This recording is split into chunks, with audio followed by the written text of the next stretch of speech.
Baik, Assalamualaikum warahmatullahi wabarakatuh. Pertemuan keempat, sensor dan transducer. Baik, kali ini kita akan masih melanjutkan tentang materi di ranah biomedical sensor.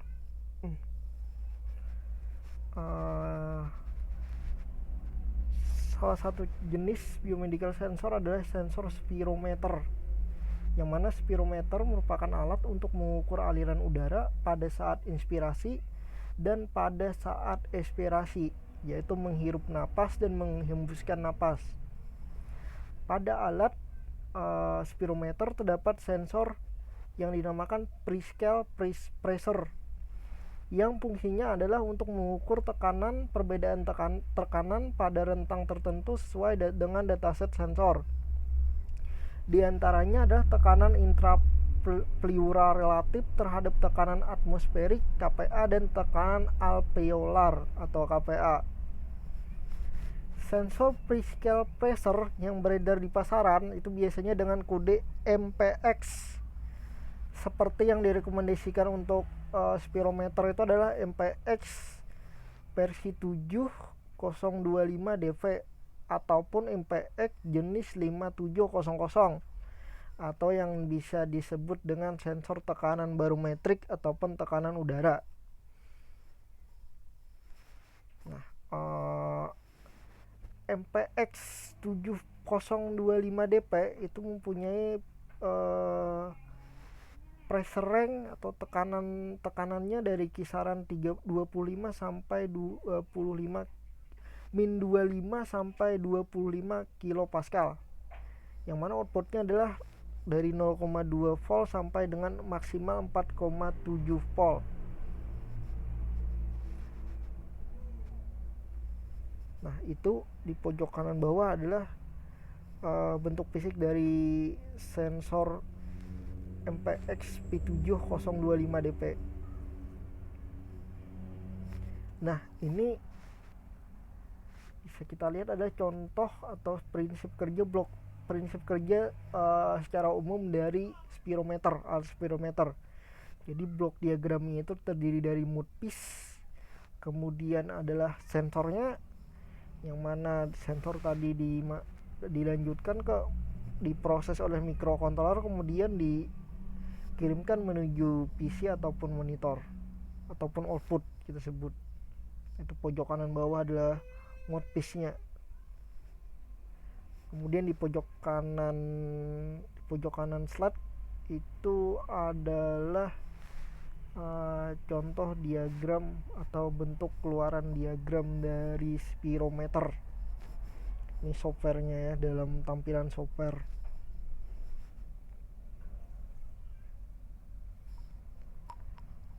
Nah, kalau untuk pengujian sensor, misalnya sensor MPX tadi, kalian bisa main-main untuk menguji cara kerja sensornya itu dengan cara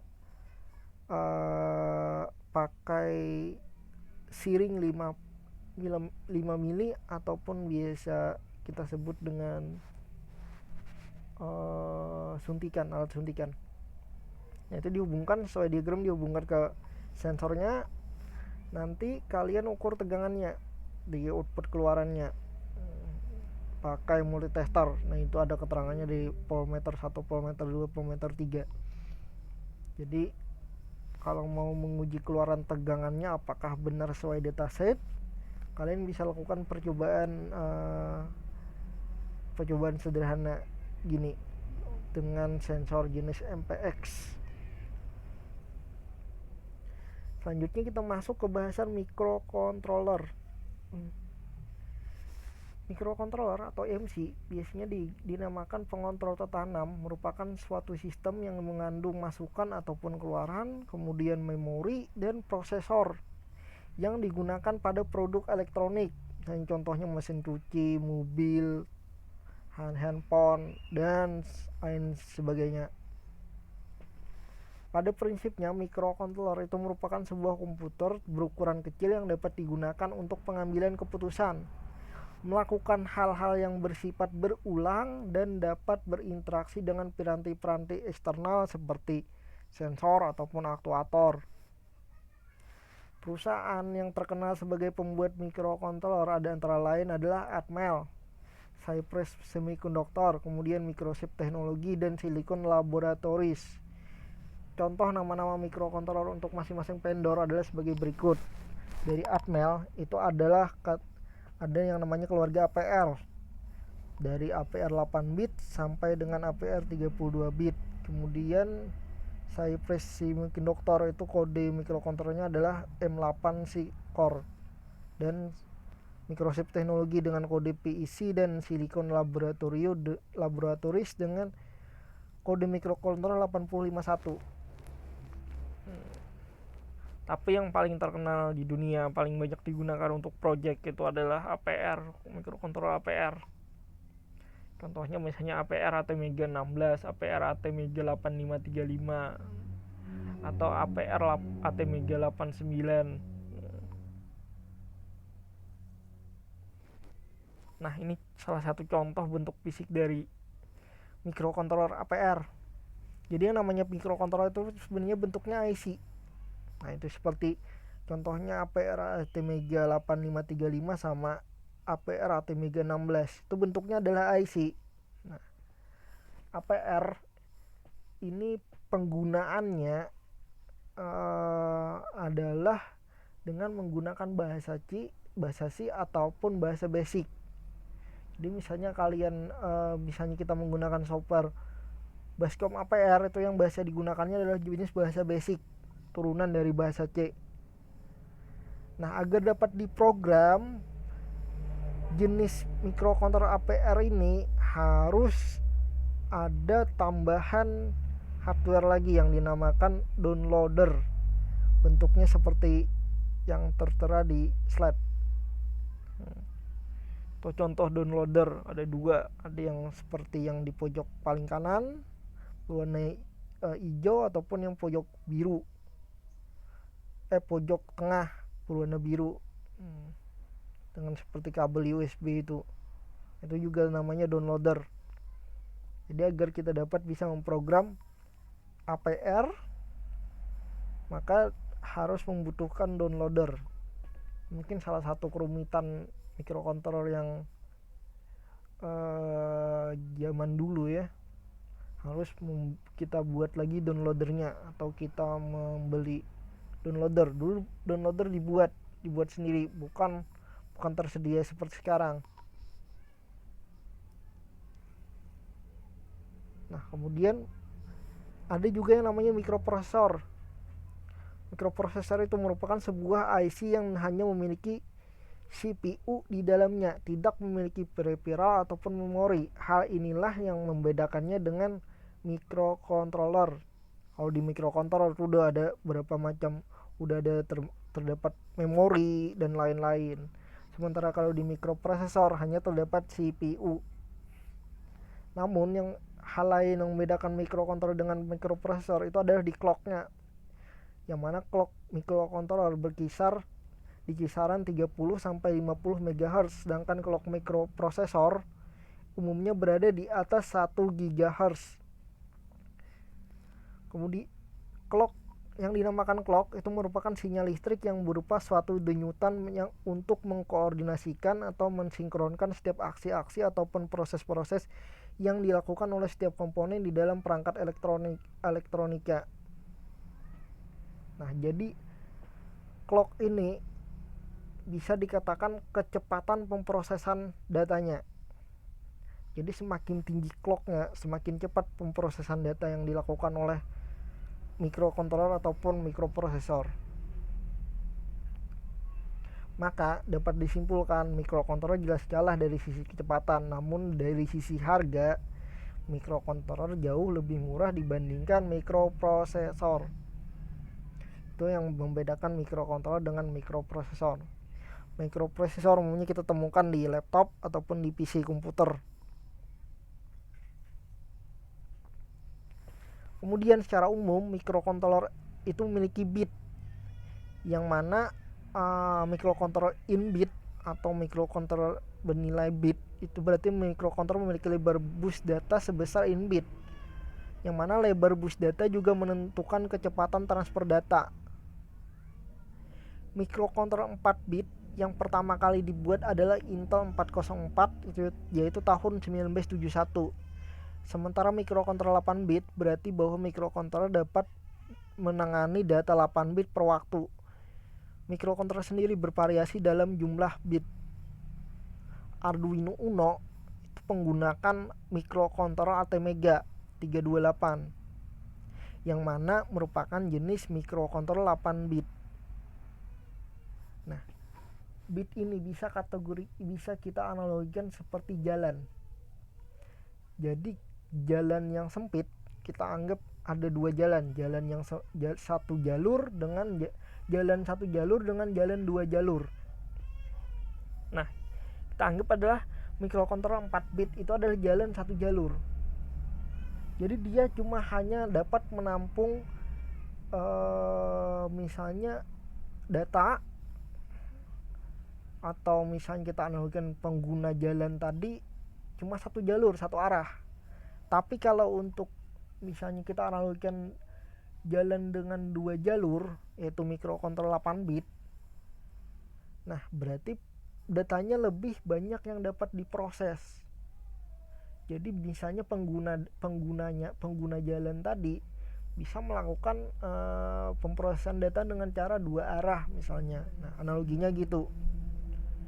Jadi lebar bus berhubungan dengan lebar bus data. Jadi semakin tinggi bit, semakin banyak data yang dapat diproses. Nah, kemudian Arduino itu ada dua jenis yang di pasaran. Kita contohnya adalah Arduino Uno. Itu ada yang jenis tipe DIP sama jenis SMD. Ini masing-masing punya kelebihan dan kekurangannya masing-masing.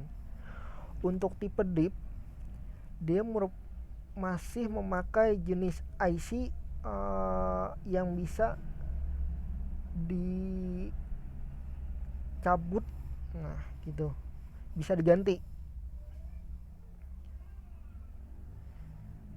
Jadi mikrokontroler DIP ini kalau terdapat kerusakan IC ATmega 328 nya bisa dapat digantikan langsung dengan kita membeli IC ATmega 328.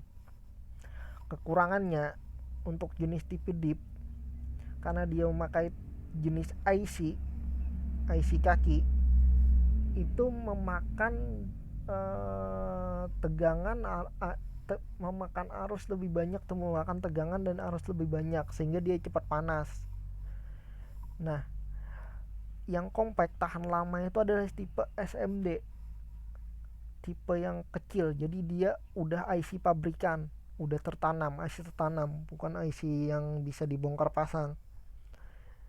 Tapi kelemahannya kalau IC ini rusak atau terbakar, maka seluruh modul Arduino nya itu ya harus dibuang, nggak bisa dipakai lagi. Beda dengan tipe Arduino Uno DIP.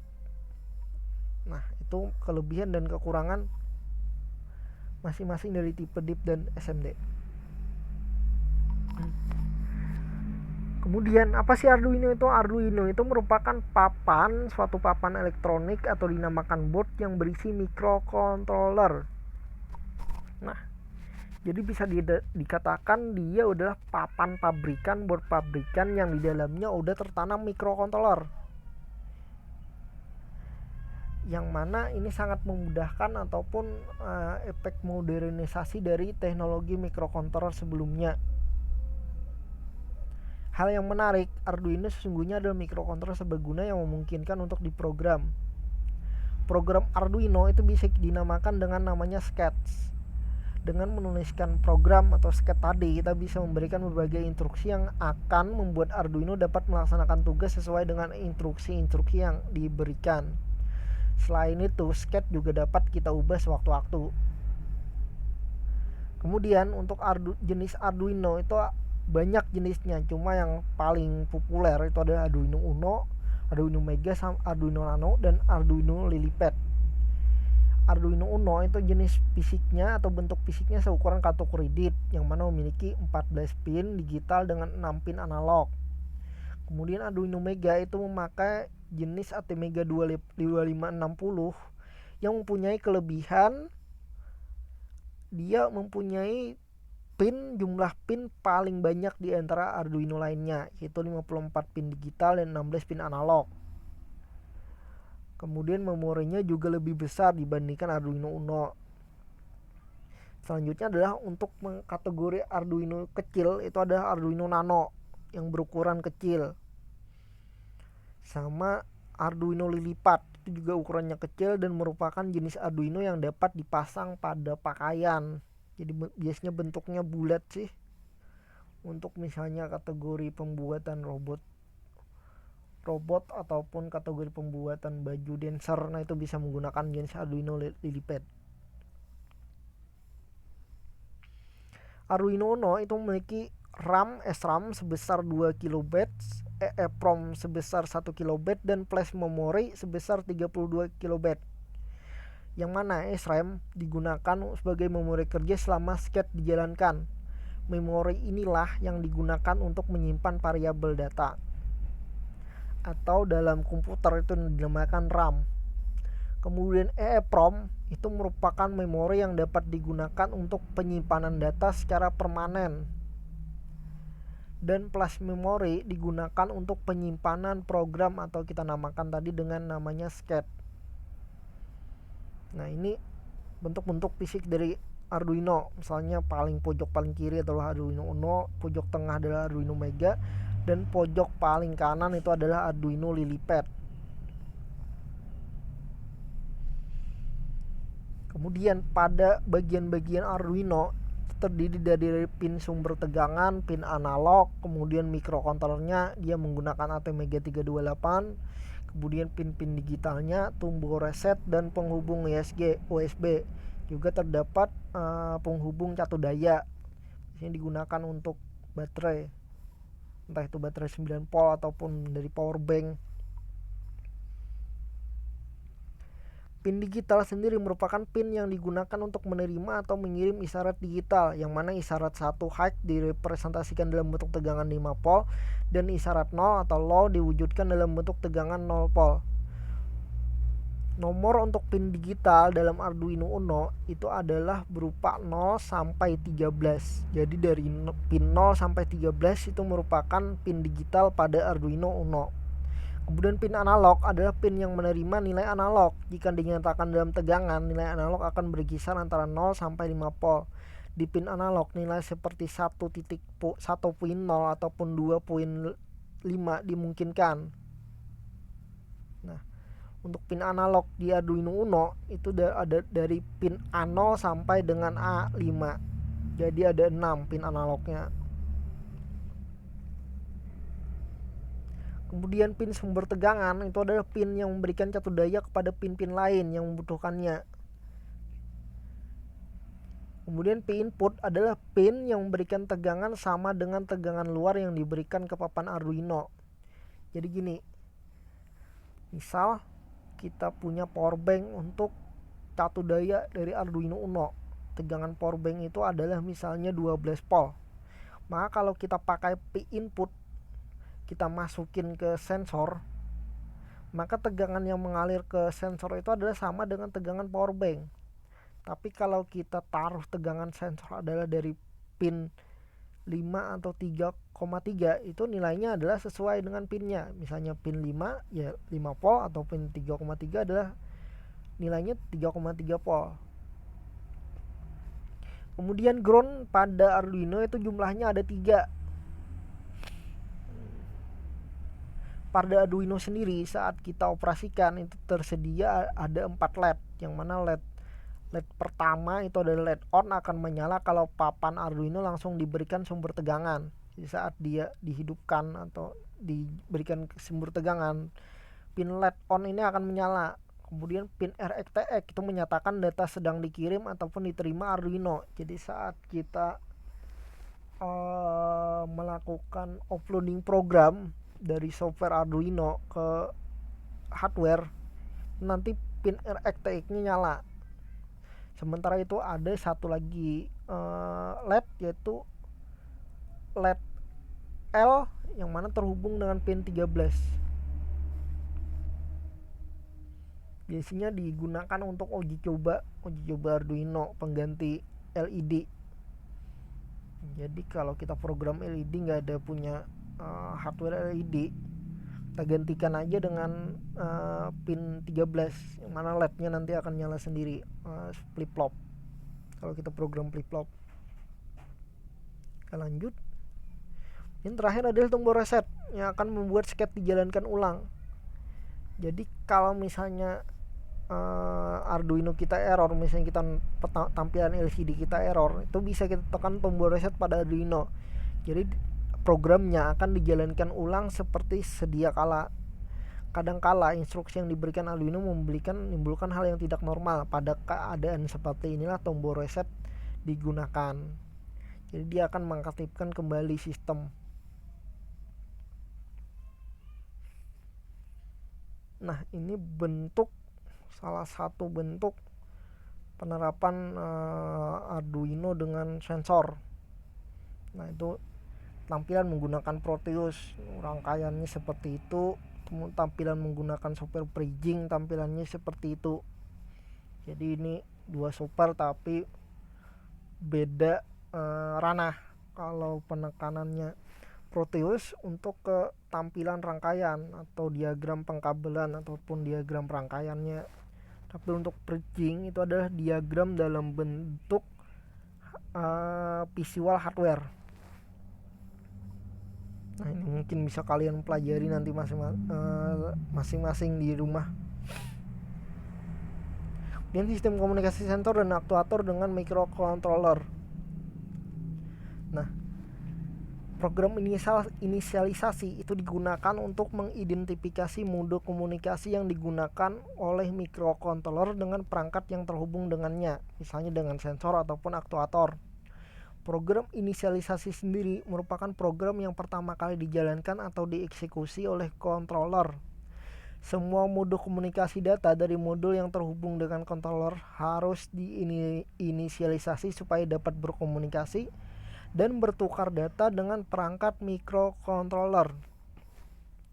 Nah, itu di pojok kanan slide itu adalah contoh dari flowchart program inisialisasi. Pertama adalah inisialisasi sub serial. Ini adalah mode komunikasi data. Jadi mode komunikasi data pada microcontroller itu umumnya digunakan ada 4. Yang pertama adalah sub serial, kemudian inisialisasi single wire, kemudian SPI sama I2C. Jadi ada 4 mode komunikasi yang umum digunakan oleh microcontroller dengan utamanya Arduino yang melakukan komunikasi data dengan perangkat yang terhubung dengannya, yaitu sensor ataupun aktuator. Jadi saya ulang, adalah mode komunikasinya ada 4, yaitu sub serial, single wire, SPI sama I2C. Nah, mode komunikasi data sub serial merupakan inisialisasi komunikasi serial UART yang menggunakan 2 buah saluran transmisi data, yaitu receiver dan transmitter, RX dan TX. Proses inisialisasi sub serial ini adalah menentukan konfigurasi pin controller yang digunakan untuk mode komunikasi serial ini, yaitu penggunaan pin untuk RX dan TX.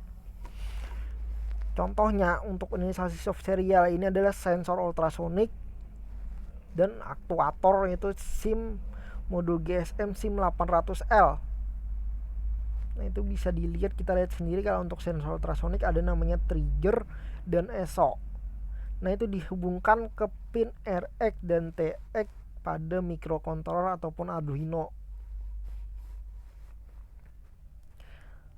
Nah, untuk inisialisasi selanjutnya adalah inisialisasi serial single wire yang merupakan komunikasi serial dengan satu saluran transmisi data yang digunakan untuk komunikasi controller dengan sensor ataupun aktuator. Dalam proses inisialisasi ini, yaitu menentukan pin controller yang akan digunakan untuk saluran transmisi data tersebut. Contohnya adalah sensor DHT11. Itu keluarannya 1 pinnya, yaitu misalnya pin A0. Jadi setiap sensor yang punya 1 keluaran data itu berarti dia merupakan jenis serial single wire. Jadi komunikasi dengan Arduino nya cuma satu pin data. Misalnya dia pin analog, ya berarti penghubungnya ke pin analog. Tapi kalau dia pin digital, berarti masuknya ke pin digital Arduino ataupun microcontroller tersebut.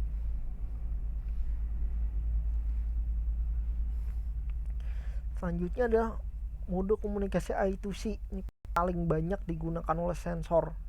Merupakan inisiasi komunikasi yang menggunakan dua jalur komunikasi data, yaitu SDA dan SCL.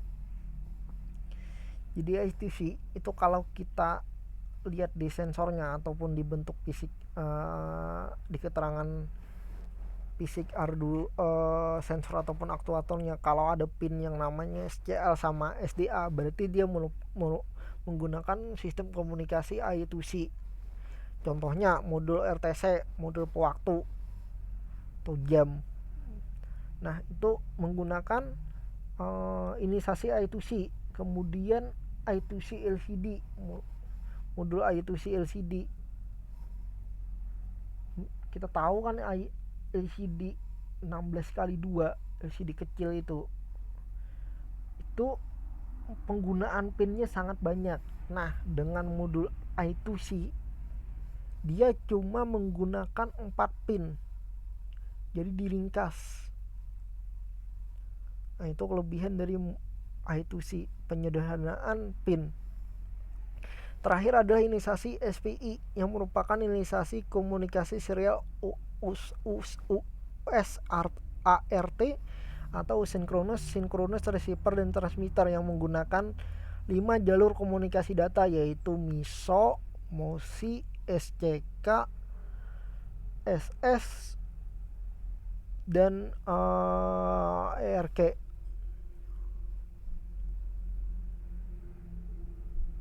Jadi SPI ini kebanyakan diterapkan, mode komunikasi SPI ini diterapkan pada sensor scanner. Contohnya adalah modul PN532, NFC ataupun modul RFID. Untuk penggunaannya adalah sistem SPI, modul komunikasi SPI. Di Arduino sendiri juga ada pin-pin untuk SPI. Jadi udah ada dimasukin di Arduino itu lengkap.